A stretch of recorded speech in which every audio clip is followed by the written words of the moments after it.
got the sun on my face. I'm sleeping rough off the road. I'll tell you all about it when I get home. Coming round to meet you the long way down.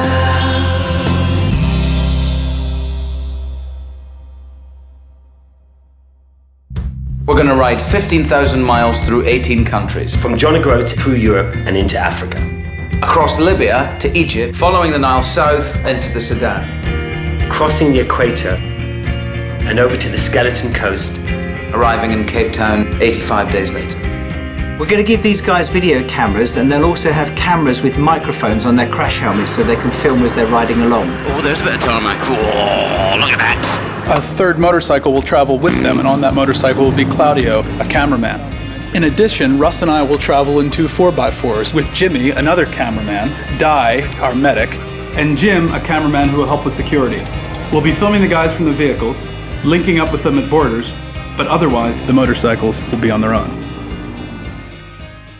Charlie and I have been out of sorts with each other for a little while now. I think I'm a natural worrier anyway, and I worry about everybody. We've had a very up and down 3 days off here. We're in Kenya, and apparently we can't stop. They're saying it's bandit country, so we do want to camp before it's dark. We're right in the wilds of Africa, so we'll see what happens. This village, there's a ceremony.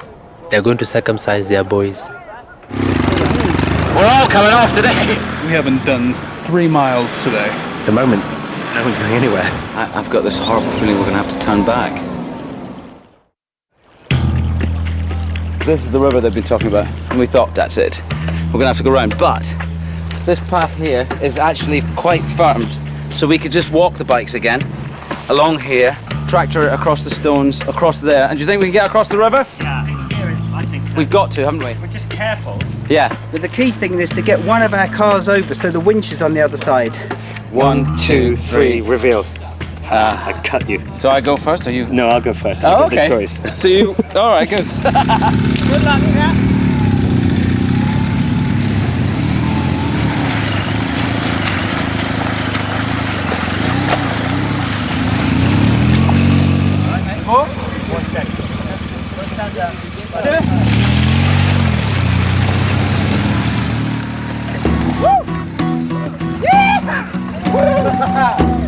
Yeah!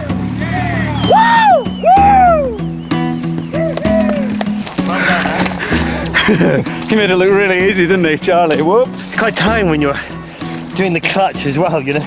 You feel like you have such a responsibility. We managed to walk the bikes through the mud, and it actually turned out to be a lot easier than we thought. 1, 2, 3 motorcycles and a dry road. In actual fact, it comes across much easier to get a bike across than it does a car, and you know, you get stuck with a car and you've got tons of metal to move. Right, that's definitely not the way to go.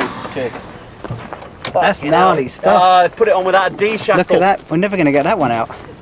This is just fun, you know, and I know it's not nice going through the fresh, and at the time you hate it, but when you get through it and you've done the river and everything, it's just a laugh, you know. But it's tougher in the cars, definitely tougher in the cars. It's all kicking off here in the river, so maybe I'll go and stick my camera on that. That was the donkey, not me. Here comes Russ, he's doing a good job of it.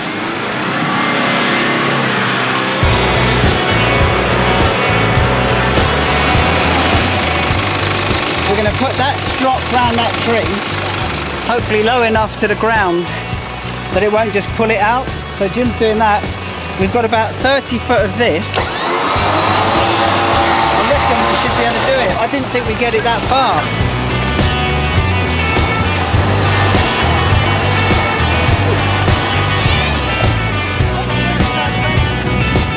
Just keep the pace, that's it, that's it, that's it. Hold it. Hang on, let the wind out. Well, that's one over, eh?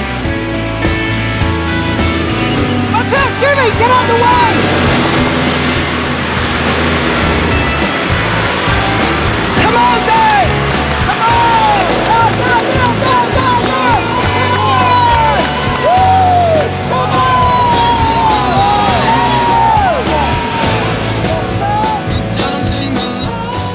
terrible. I mean, I missed it. It's all very well for him, but he's just not going to be in the movie, you know. Yeah, you're home, mate. Keep going. You're 3 foot from the drive.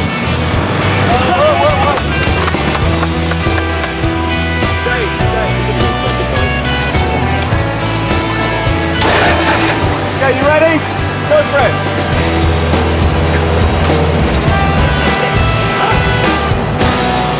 It was the first time that we'd come upon an obstacle that we had to overcome as a team. It was very exciting, very boys' own stuff, and it was great.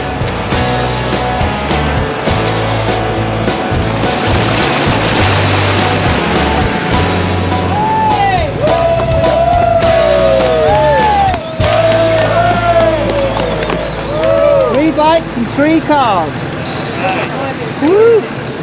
It's good to have a winch. At least we're grateful you're here, otherwise we'd have been camping here. It's good to have a winch.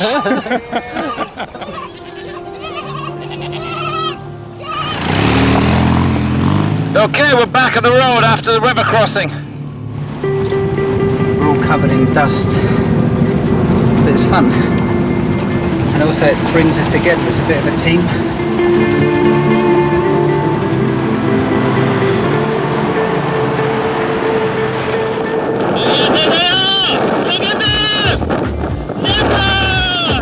There's my first zebras!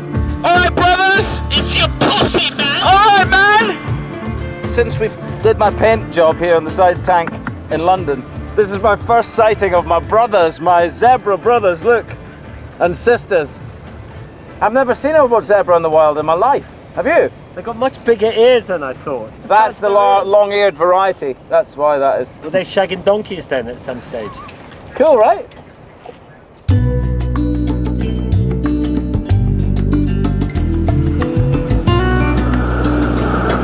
I think this is it. I think this is the tarmac.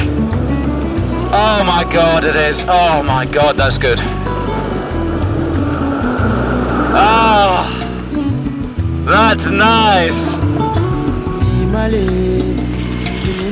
So we're staying close to the cars because there are elephants running about, apparently. I mean, what we do if we come across an elephant is anybody's guess. Wow, look at that. Oh my God. Okay, that'll do. Yep, yeah, that might do fine. Tomorrow, just watch out for the elephant, watch out for the buffalo and the rhino, because it's the big beasts that will get you by day. It's the cats that you worry about by night.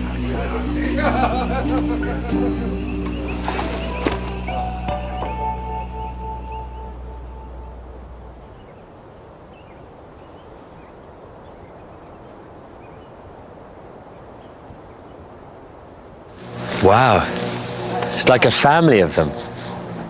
Wow, look at the length of the horn. I've only ever seen them with stumpy little nubs. That's a huge, big, long one. Yeah, it's massive, massive. There's an ostrich, look at that. They're enormous, are you kidding? There's one, yesterday I was riding along and one came out of the bush and just straight past me. Full chat. Look at the legs, they're just tough. I mean, that's like a dinosaur foot, isn't it? It's like dinosaur leg. Yeah, amazing. Seems quite inquisitive though.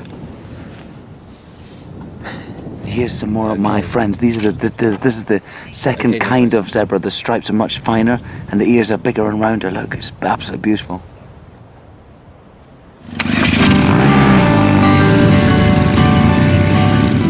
I don't know, but it seems the further we get into Africa, the better it gets. We're nearly at the equator.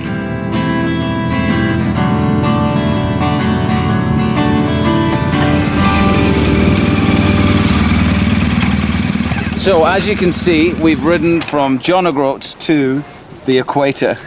And this is our mate Jogo here, who's going to show us the demonstration about the water going down the plug hole. Okay, take it away, Jogo. This is the northern hemisphere. We're 20 paces up from the equator. 20 meters north of equator. If I put my indicator as it takes motion. Oh, it goes clockwise. Yeah, it goes clockwise direction. Exactly. Northern Hemisphere. the northern Hemisphere. Now, we go to the southern And now we go to hemisphere. the southern hemisphere. So we like to do things quickly. So now we're on the southern hemisphere, 20 meters on the other side of the equator, and technically it should go the other way around. Yeah. Can't remember being in the northern hemisphere like it was yesterday. let it drain exactly do the force of gravity. Yeah. If you put the indicator, you see now Anti-clockwise. Anti-clockwise. To state my. you're standing at the southern hemisphere. Totally, Yeah. clearly anti-clockwise. Now what happens in the middle? The lesser the rotation. Yeah. Exactly now we are starting 0 degrees. There is lesser rotation. Okay. So this shouldn't rotate. Yeah. It should not. Give it a minute. You see. Exactly at the equatorial. Yeah. As it draws, it make no rotation. Equal forces pulling each other. Equal forces like magnets. That's amazing. Well done, Ewan. Hey, hang on. All right. How is it in the southern hemisphere? Well, it's kind of similar to the Tell you northern. what, it's great in the northern hemisphere today, but I fancy a bit of a change. Oh, okay.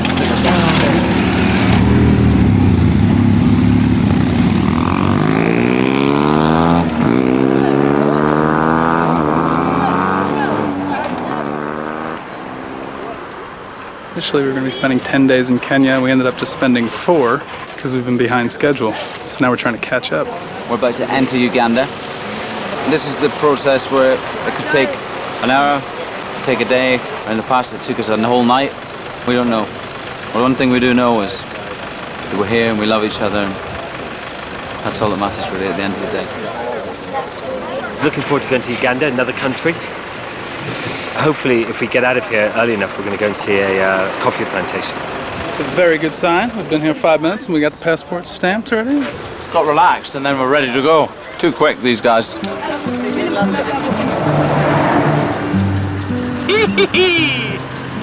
we are, Charlie. Nice one, brother. Well, first impressions are that Uganda's incredibly green, lush, and people seem very friendly. Hello. So we're heading to the Fair Trade Coffee Plantation. Nice. Thank you very much. Malembe. These buildings are owned by an organization of farmers, and they grow coffee, and they sell it through the primary societies, and they bring it here. Then we prepare it for export. So how many people do you employ here? We employ upwards of 500 people. Hello. There's about 3,000 farmers all give their coffee into this cooperative. And basically what's happening is the farmers are all getting a fair price.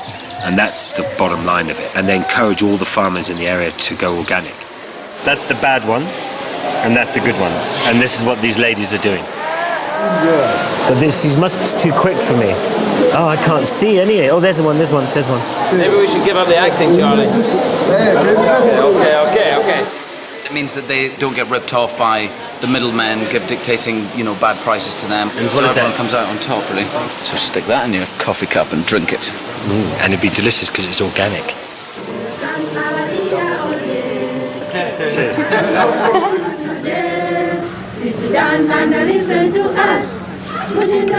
It was after hours on a Friday night or whenever it was, and they should all have gone home, but they wanted to stay and they wanted to sing a song for us and do this great dancing, and I thought that was lovely. And it meant a lot to me. I thought the Ethiopian shoulder dance was amazing, but that hip thing's quite something else, isn't it? It was the first thing that happened to us when we got into Uganda, so it was a great, colourful, musical welcome. It was nice.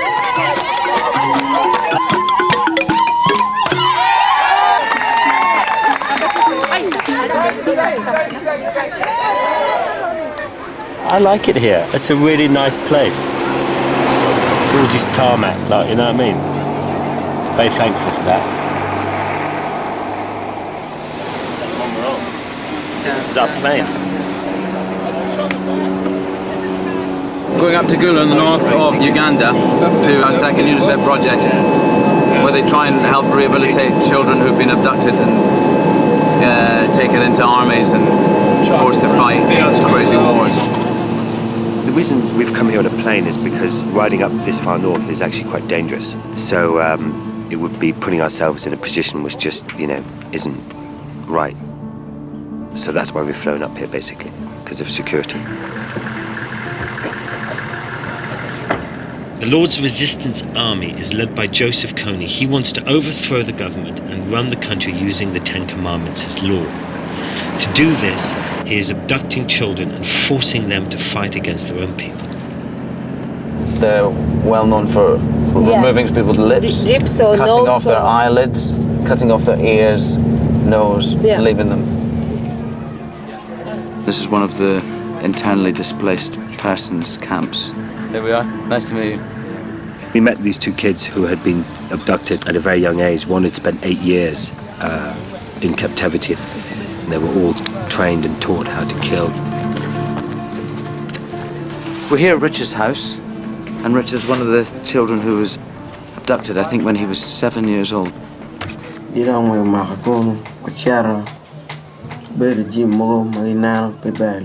One of the things I first witnessed when I was abducted was we went to a stream and they killed some people there. When they killed them, they dumped them in the stream and made us drink water from that same stream. How old are you, Richard? I was abducted when I was 7 years. If you didn't do what you were told, you were beaten to death by the other kids, and the other kids were forced to do that. And they come back and they have to be integrated into society again. And the villagers are scared of them because they were the very people who came and killed and raped. When I had just come, I used to actually have a lot of nightmares. I would dream of some of the scenes where people were being killed and tortured. But now that has reduced. I no longer have these nightmares. That's good. That's good. He looks like he's about 35 or so.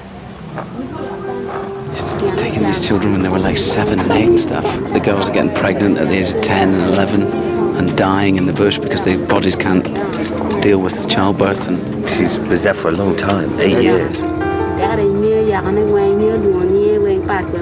She says that a lot of her friends are, married and have lives, and she has a child from someone else, and it's tougher, and she relies on her parents. She can't go back to school.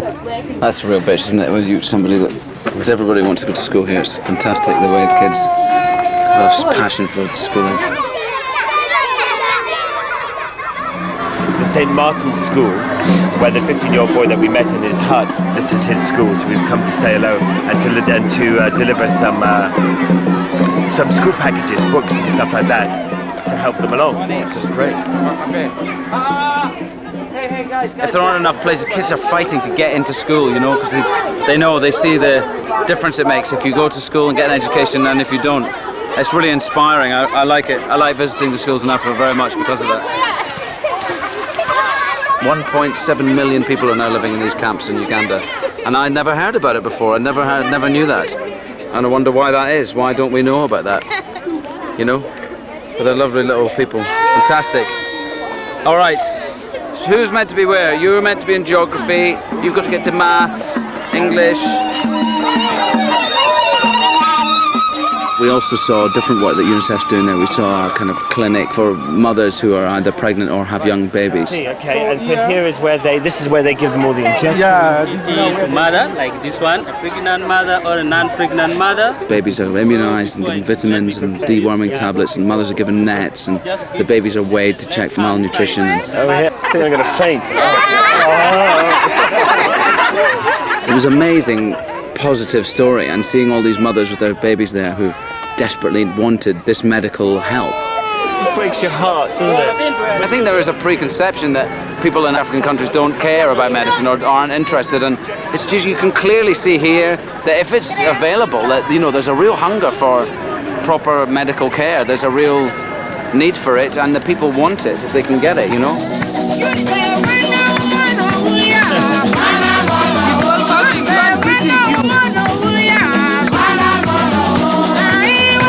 Was reaching you.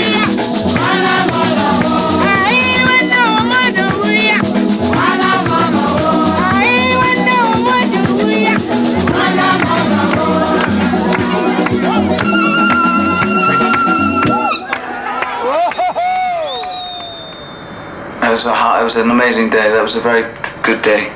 although some of it very difficult to take. As all UNICEF visits are, there's always bits of it that are really difficult to take and digest. I don't know how I would cope with one of my children. It would have meant that my children are 10 and 11 now, 7, 8, 9, 10. It would have meant that they would have been away, if they'd been stolen, they would have been away for 4 years, 3 years. It's just awful. I mean, it's just awful to think this is happening to kids. You can't get your head around it. They're stolen from their villages and forced into this life of horror and violence. And then suddenly your child walks out of the jungle, having gone through an experience that is unfathomable to comprehend, to understand why someone would make you do those things. Why would someone make you do those things? I just don't know.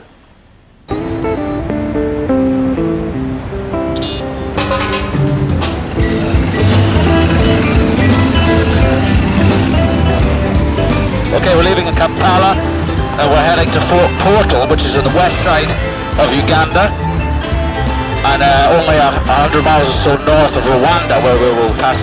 Rwanda, famous again for all the wrong reasons. You know, it's not a country I imagined I'd ever be in.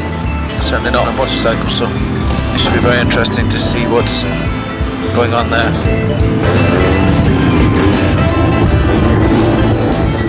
Charlie's got wheelie fever again. It's a good sign actually with Charlie. There was a middle section there where I didn't see a wheelie for weeks. I was getting a bit worried. And then since we've been in the Uganda, he's been having a complete wheelie fest.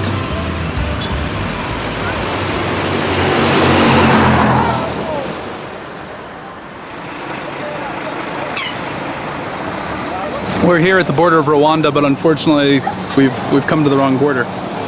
The guy we're meeting on the other side is at a border further south from here. Where is he? He's at a different border called Chanika. Oh, Chinika, which is actually before Kisoro. Yes. Well, that's an hour. I mean, what time's the border close? We better get going, right? No, actually, they're 1 hour behind us. So they're 1 hour behind us, so it's 1:30. Okay. So, get going? That's good news. All right, let's get out of here. Yeah. Sorry about that. There's a 20 k's to this road and then 60 k's on this other road. But what they didn't mention was the 60 k's on the other roads was just complete dirt and crap. 13 of these miles could take a very long time. And it was also blocked in the middle by this lorry that had turned over and they'd emptied a lot of stuff onto the road and it had blocked the road. So this is our problem, and we're trying to get to there, and we're here. We've got to try and get the bikes through here. So it'll be no problem for the bikes, but the cars are going to have to go a different way. I hope there is a different way.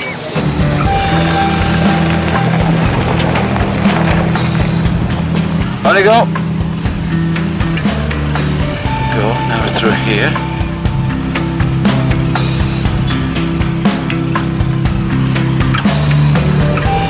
That's why motorcycles are better than cars. Woo-hoo! It's 4:30, and we always figured that border crossings take 4 hours, so I can't see us crossing tonight.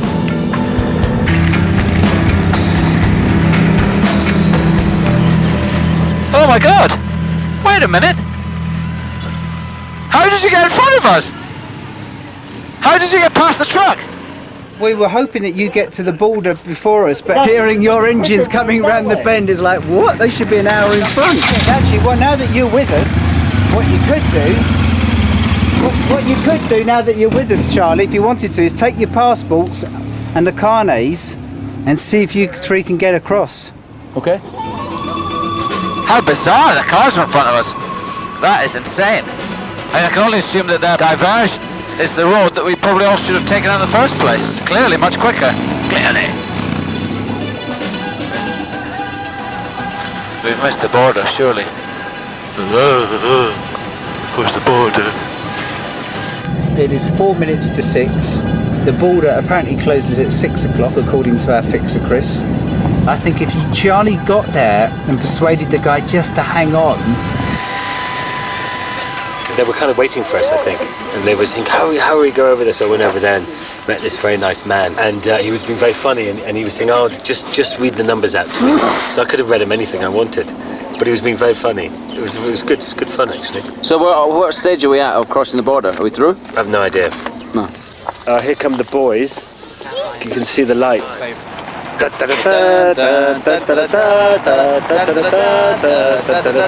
It's all okay.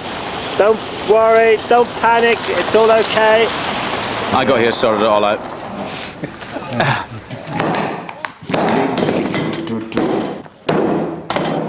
We're all done, We're done? are we? We're ready to go? We're into Rwanda. To Rwanda. Thank you very much, Daddy. That's a major achievement. See what the Rwandan mosquitoes are like.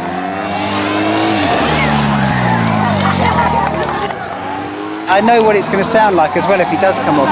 There'll be a massive scraping of metal on the deck and then him whining and moaning. You try again. Oh no, it's enough. You try again. People really appreciate a good wheelie here. They really do. So that's been a lot of fun.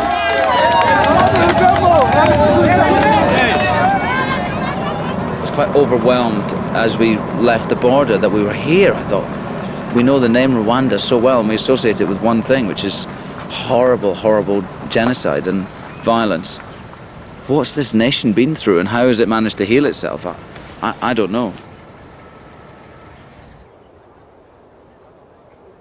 Good morning, everyone. It's the day we're going to go and see the gorillas this morning. I didn't sleep very well last night. I was so excited about going to see the gorillas that, eventually at 6 o'clock I thought, I'll just get up. I'm really excited to see the family of, you said there's 28 there. Silverbacks, blackbacks, all the way down to the little kids, so incredible. How about poaching here with the animals? Has it gotten worse or better, or does it still go on? In 2003, they killed 4 gorillas and they took one baby. And per chance, we came to arrest the poachers, and now they are in prison. This is called It's African massage. Yeah, African massage.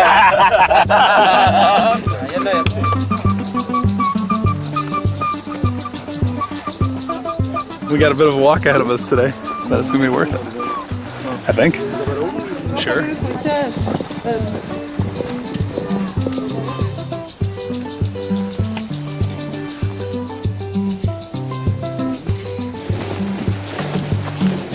We walked up this muddy path up into a mountain for maybe an hour and a half. For about 1,800 meters up to about 3,000 meters. It was up, it was all up, It was nice to get out and make my body work and go up the hill and sweat a bit, and it was lovely that as well. But I loved every step of it. I think we're up at 20,000 feet. Actually, it's about 9. That's better. Less. Sniff TV again, and we've got a little bit of gorilla poo, quite fresh actually. Doesn't smell too bad. Oh, maybe 37, 36 minutes old. Maybe 40 if you want to argue. Yeah, I was just thinking bullshit, but it's gorilla shit, isn't it? Yeah. And let me to show you the food for gorillas. It's a nice food for gorillas. They make a ball like this, you see? The big ball, and they do. It's a nice food for gorillas, but they're sticky, you see? Yeah. We used to play with this when we were kids in Scotland. The idea was to stick as big a wad of it on someone's back without them knowing it. No gorillas in Scotland, though. No gorilla, really? No. Is that? Oh, I thought Scotland had everything. Do you see that tree just over there with the 2 dead branches? Yeah. Well, just below that are the gorillas and the panda. They've just stopped feeding, and they're just settling down to rest. So apparently, now's the time to go and see them. Okay, we'll spend 1 hour with the gorillas. In conservation, it's not good to take them a long time. Why? Because we have to give them their kingdom. Oh my God. He's beautiful. There he is, can you believe it? What I learned was that you go that kind of noise to reassure the gorillas that everything's okay. They look so cozy.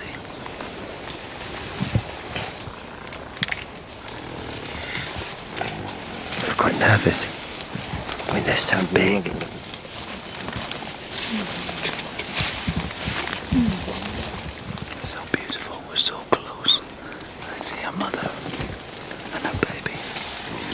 She just looked at us with this open expression as she breastfed her child.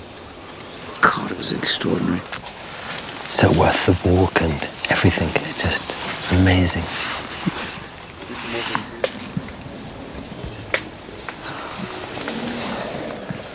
Little baby's looking at me now, thinking, who are you?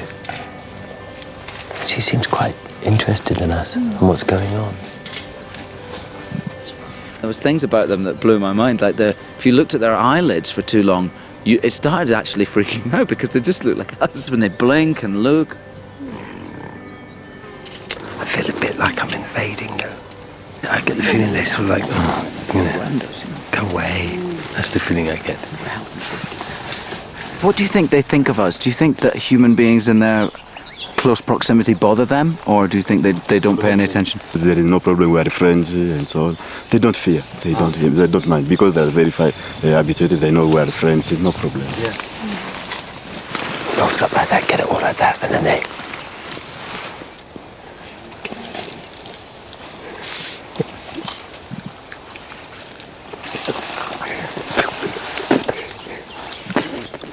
I like very much the sound of their life.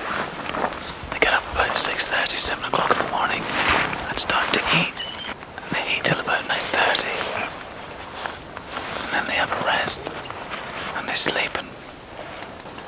And then they start to eat again. And they eat till 3 o'clock. And they play and they sleep. And then they start eating again about 5 o'clock. Because they sense the darkness is coming. So they eat a lot. And then they go to sleep for the night. Sounds pretty good to me. It's a gorilla, silverback. It's a silverback. Oh, it's cool. Huge. Nice. Look at the size of him. You see the size of his head, though. Yeah. I don't know how far we are from here, but he's enormous. Can you back up here, please? Because the silverback is coming this way. Okay. He's huge. Look at the size of him.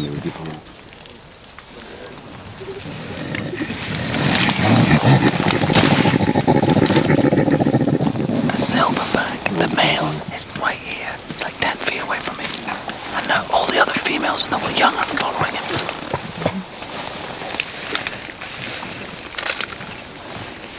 She stopped and she looked round at us and she was literally 4 feet away from me. You're looking into the eyes of a wild gorilla and you have this moment of connection which is extraordinary.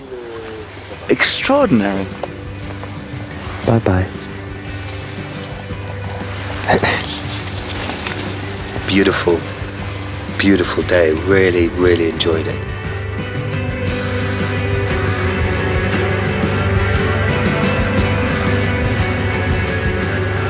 That was the most amazing day with the gorillas. Unbelievable. Absolutely amazing to be so close to such beautiful, strong animals, you know. What a privilege. Phenomenal, phenomenal countryside. My God, it's beautiful here. Oh my goodness, it doesn't get much better than this, man. Last time I said that, I ended up sliding down the road, do you remember?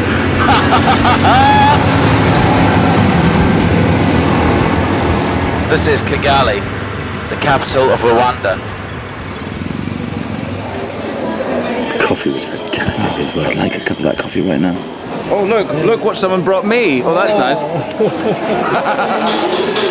I just loved it. It was full of all these amazing people. In Rwanda, we're mindful that genocide happened here, and that was 13 years ago.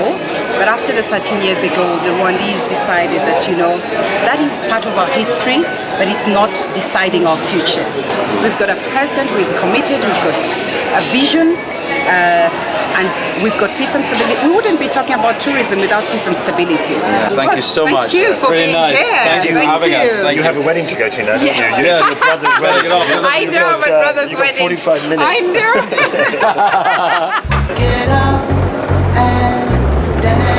They invited us along to the reception, and apparently it's quite a traditional thing here in Rwanda. There's going to be up to 1,000 people who are going to be there, and so we're going to go along for an hour or so. So we'll go in, shall we, Ewan? I don't know, are we allowed in? Yeah. Yes? I'm still not sure they really wanted us to come to the wedding. We just got the invite and we decided to go.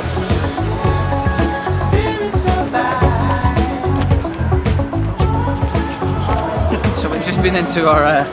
We've just been into the wedding. We crashed the wedding of the Minister of Tourism, and she introduced us to the President of Rwanda, who's going to have an audience with us tomorrow about 11 o'clock. I've never met a president of a country before. Brought you suit buying. Dave said, let's get suits for everybody. Claudio thinks it's a bad idea. Claudio wants to go in his bum bag and flip-flops, you know? Bum bag, flip-flops. It's actually quite a good suit. These would be my African shoes. I could wear them back in London. Thank you, Giselle. We're all in our new duds. And a Dave, bit you look quite afraid good, actually. That's really rather dashing. The shoes. Did you get Listen, we've all had terrible trouble with our hams, look. Well, you put a bit of gaff on there. We've got tape and all sorts. But it doesn't really work. I just can't believe it.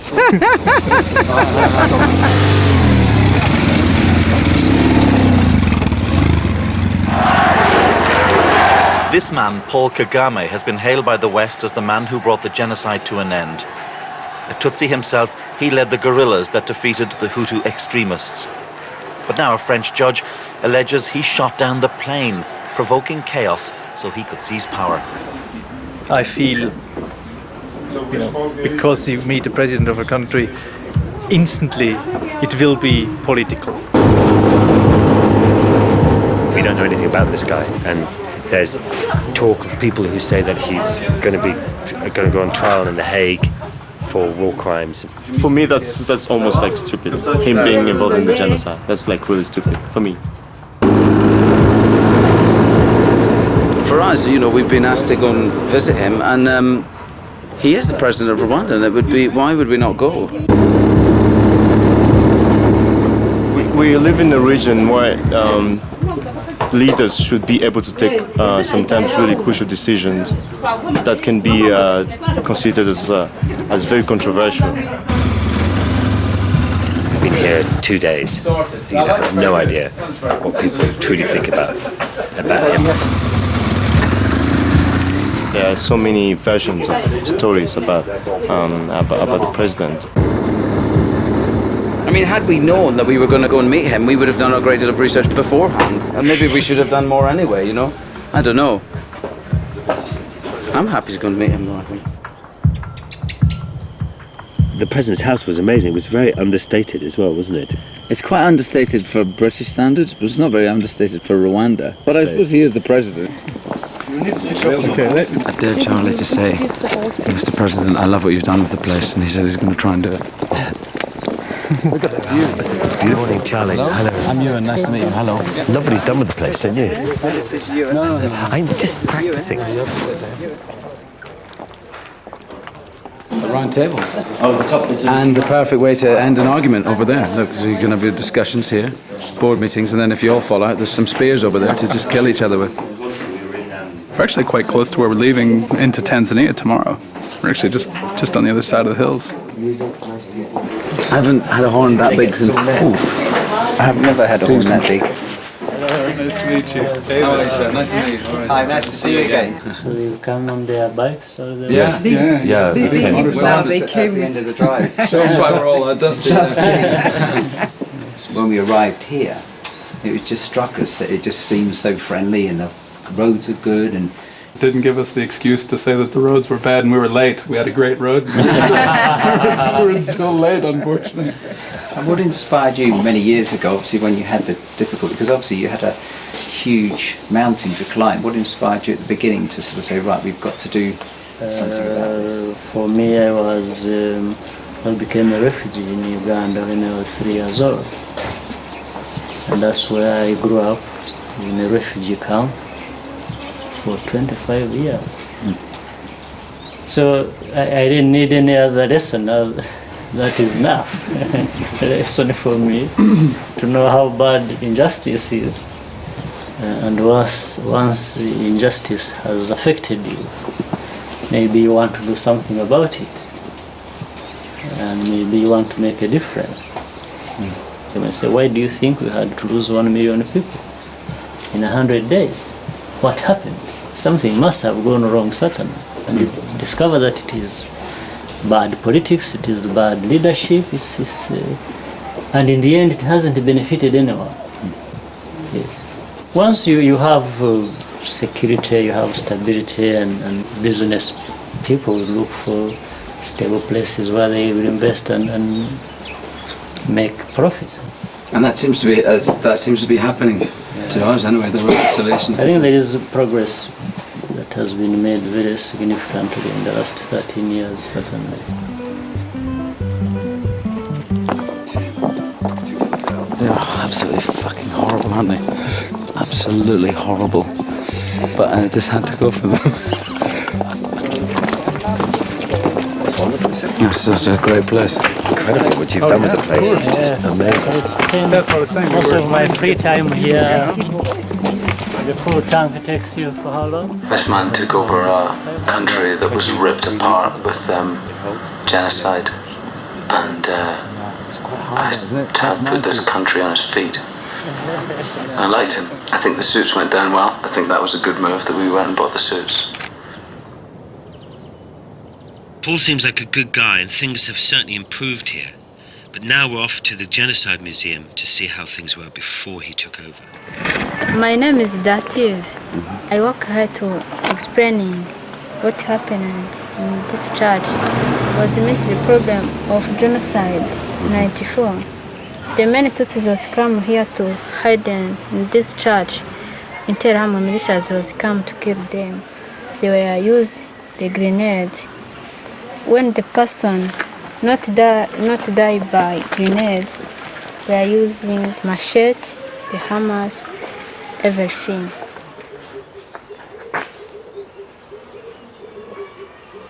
Another group were up there, they are burnt alive. Oh, burnt alive? Yeah. So around 5,000 people were killed in this compound. 5,000 people? By machetes and Yeah. hammers. Yeah. And burnt alive. Yeah. So you can see the holes. Oh my God.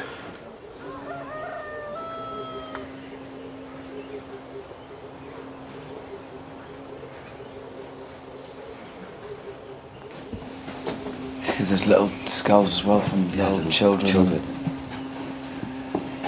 Oh, that's a spear. Yeah. Jesus Christ. I've never seen anything like that, have you? Never. And all the broken heads and...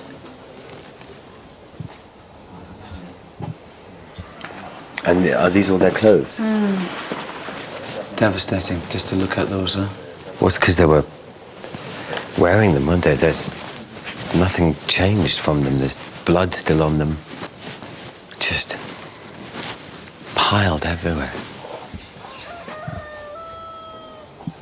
How long did they manage to hide here for before they were killed? They stayed here in 3 days. They were killed on 1 day.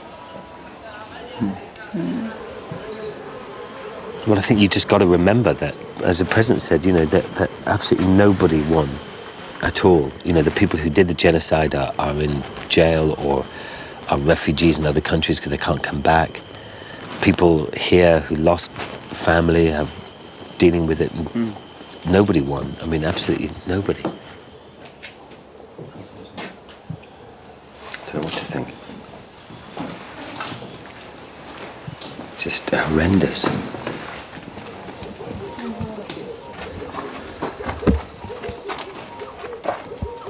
But it feels very much like Rwanda was the kind of left to get on with it, wasn't it? Like the rest of the world just turned their back. Definitely. And what does that feel like? Well, there's so many other things that are going on. Mandela being elected after years of apartheid, Bosnia, the World Cup, the World Football Cup in the States.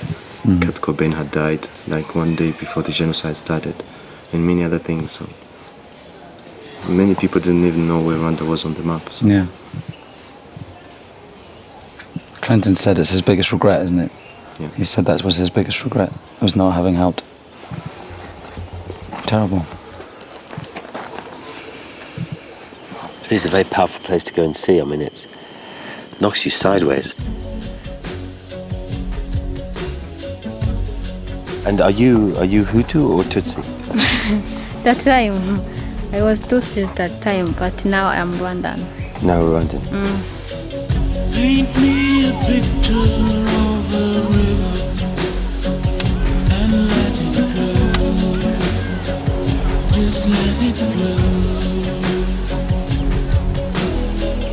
It will flow and wash away our differences and love will Oh, Rwanda. How fantastic. What a great country. I would love the people we met. I find that the atmosphere riding along is very positive. It's upward looking and optimistic, you know. It's just kind of miraculous considering 12 and a half, 13 years ago, you know, the worst thing in the world happened here.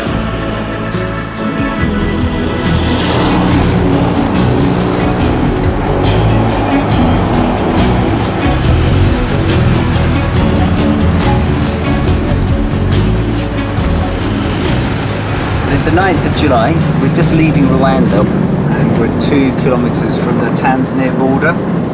But unfortunately, Dai's lost his passport. What happens is when you check into a hotel in Africa or many places in Europe, they ask to keep your passport overnight. Somehow we checked out of the hotel this morning and there were 7 passports, not 8. Somewhere between, I didn't get it back, so somewhere between reception. So we're waiting here at the border, hoping that this gentleman will let us go through because we don't have a stamp in Dai's second passport. Each of us have a couple of passports.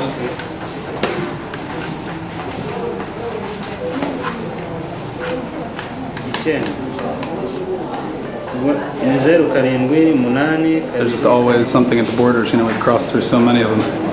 We've got 500 moving parts and they all need to be working perfectly together, otherwise, you know. He won't let us through? No. Well, we've got to find this passport because as much as that guy seemed like he was being very cool, as with things in Africa, you know, just all of a sudden it changes and he's like, well, maybe you guys should go back to Kigali and report it to the police because he doesn't have a stamp. There's not a stamp in the passport. And I mean, obviously going back to Kigali is not something I want to do. Ah, bollocks. But the passport's not in one of the cars. I don't think so. No, because it was handed over to in the hotel. Yeah. So Dai suddenly got his stuff out of the back of the car and found it in his trousers. Get him! You need a good slap. They never gave it back to me. They did not give it back to me. That might be around in Malawi, eh? So where was it? It was, I found it in Jim's bag.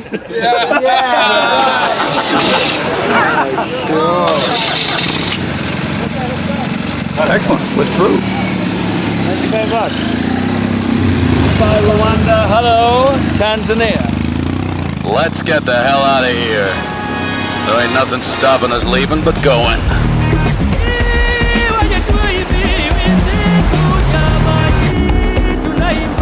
Tanzania, here we are. It's incredible driving through Africa that you jump from the left and then you cross the border and you have to drive at the right and then you cross the border and you're back on the left again. You have to really keep your eye on it. I like seeing the cars. They look so cool.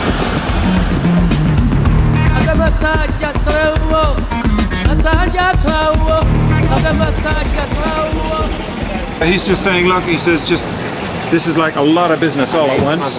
We've just got to measure it out. They've got this 5-litre can and they're going to measure it out and then they can just put it into the bikes then. We got the T-strainer for the petrol. You're working in the gold mines? No, we are digging myself. You're digging yourself? Yeah. Oh, you're looking for gold? yeah. Panning for gold. That's very pleasing to the eye, look. Let's buy one, come on, yeah, because they're nice, eh? Is that 100 shillings? And then to Zambia. Thank you. Good man.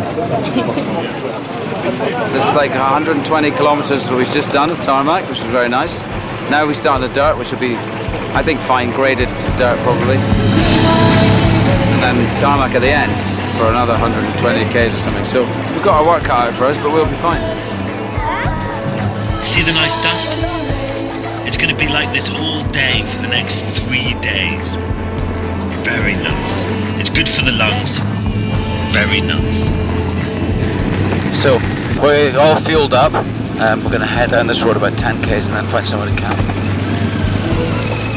I hope my sleeping bag was dry when I put it away because it'd be a bit stinky if it wasn't. I say, you got a bloody brew on?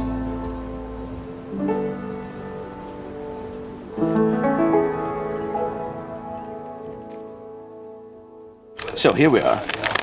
A beautiful morning in Tanzania. Look, the sun and the trees and we just had a really nice cooked breakfast of bacon and sausage. And we're heading off, striking out on our own. Well, good luck today. Thanks, mate. We'll see you tomorrow. Yes, take care. Ride carefully. Watch the suspension on those bumps. Yes. Remember, no interior leakage. No, no. We're coming up the rear, and if anything goes wrong, we'll naturally come across you.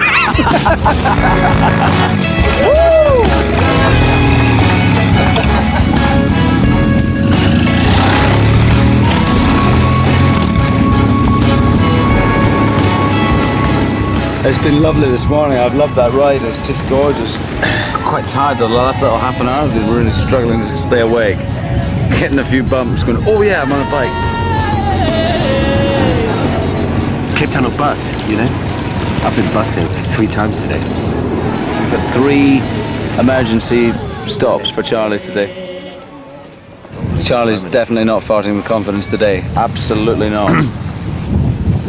On days like this, you don't fart. Or if you do, you know, you better make sure you have your trousers down. Oh, Charlie. Right, lunch next. Oh yeah, grilled chicken. Chicken chips. Yeah.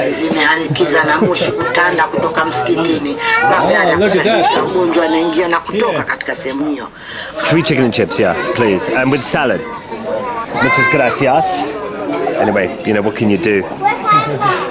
Just hope he cooks it really well. Is there like a risk of salmonella? No. It's all cooked.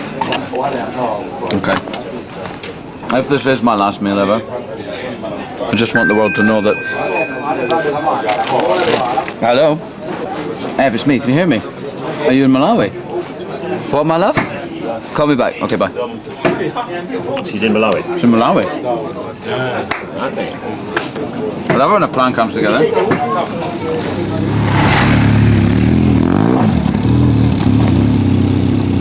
This last sort of 3 weeks has been fantastic. Since we really left Ethiopia, really, it's sort of changed and my confidence has come back and it's a good feeling. It's a good feeling now and I'm happy. I need another shed, so you and I are going to have to stop. Oh my God.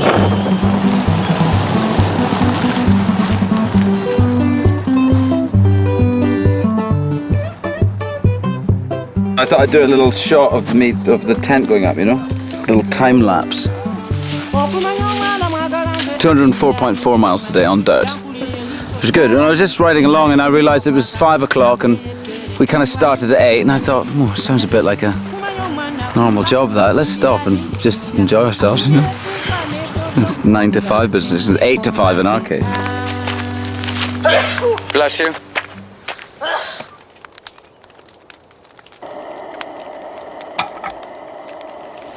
Oh my God, look at this. Jesus, where'd they come from? What? It's a line of ants. Look at the soldier ants, look. What happened there? Where? Look. Wow, that's organisation, isn't it? Well, look, we saw that line going across Charlie's, in front of Charlie's tent. And now I just noticed another line here, coming across here. And I didn't notice that a minute ago. Under my bike, up here. But then I can't work out where they go from there. They've surrounded us. You get bitten. Here, look, another trail, look, another one. Here. I mean, I do think it feels like they've looped us. No, I'm outside the ring. They're encircled Ewans. Ewan's inside the ring. I don't know if that's good or bad. I would offer myself as a human sacrifice for either of you. Oh, and certainly for both of you. No chance. 7:30. That great scene where we had a great night camping with our aunts in the woods of Tanzania, and you think, you know, you don't know what could be in there. There's all kinds of wild animals that could be living in there. Sat and had a laugh. It was nice. So that's the ants taking my tent away. My lot seem to have gone away, but Charlie's lot have formed a defensive barrier for themselves. Them really mean business this morning. All them soldiers are standing up. Their big pinchers still looking around going, I'll kill anyone.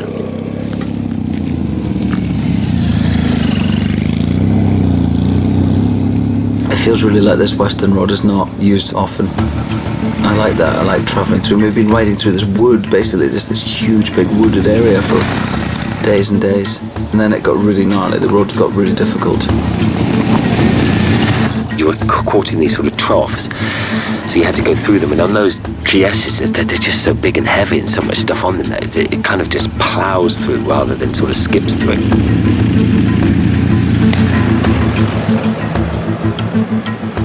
Tanzania is an important country. It's the swing in the trip because we've got to get to the top of Malawi to meet Ev.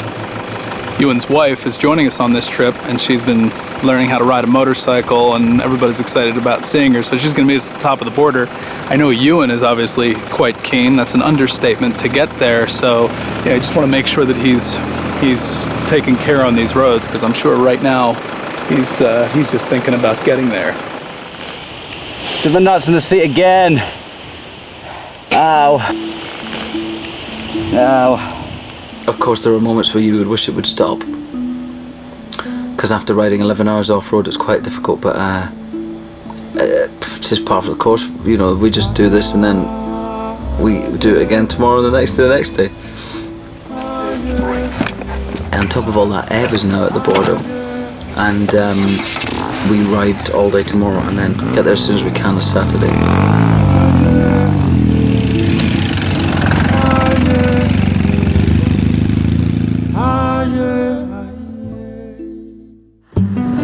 That's when my journey was starting.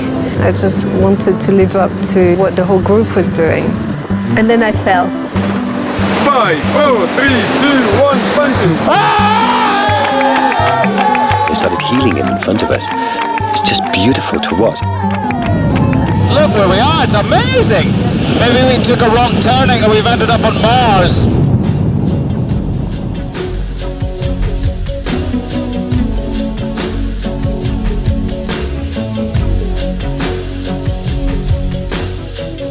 Paint me a picture of a river and let it flow. Just let it flow. It will flow and wash away our differences, and love will grow.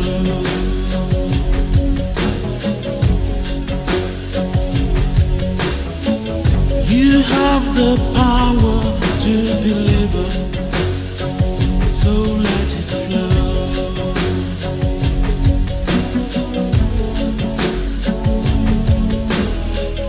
When I dip my hand into your water, I feel your soul.